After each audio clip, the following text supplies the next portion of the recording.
ନମସ୍କାର, ମୁଁ ଶିଶିର କୁମାର ପଣ୍ଡା। ମୋର ଆଜିର ବ୍ୟଙ୍ଗ କବିତା ଖାଇବ ଛାଞ୍ଚୁଣି ପାହାର। କବିତାଟି ଆପଣମାନଙ୍କୁ ଭଲ ଲାଗିଲେ ନିଶ୍ଚିତ ଲାଇକ୍, ସେୟାର, କମେଣ୍ଟ କରିବେ। ମୁଁ ଅପେକ୍ଷାରେ ରହିବି। ଖାଇବ ଛାଞ୍ଚୁଣି ପାହାର। ନାରୀମାନେ ସିନା ସମାଜରେ ଆମ ସବୁବେଳେ ଦୋଷୀ ହୁଅନ୍ତି। ପୁରୁଷ ବନ୍ଧୁ ବି ଲୁଚି ଖାଇବାରେ କମ୍ ଉସ୍ତାଦ ନୁହନ୍ତି। ମାଇପ ପାଖରେ ଗୋଟାପଣେ ସୁନା, ଅଧୁଆ ତୁଳସୀ ପତର, ମୁହଁ ପୋଛି ଦେଇ କିଛି ଜାଣନ୍ତିନି, ବୁଲିବାଲି ଖାଇ ଛତର।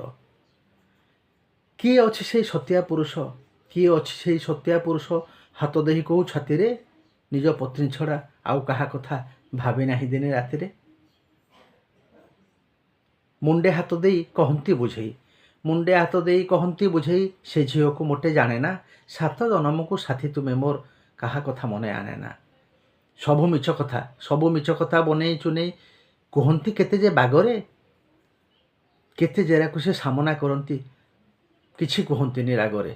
ନହେଲେ ଛାଞ୍ଚୁଣି ପାହାର, ଛାଞ୍ଚୁଣି ପାଖରେ ସବୁ ତ ନୀରବ, ସାହସ ଜୁଟେ ନା କାହାର।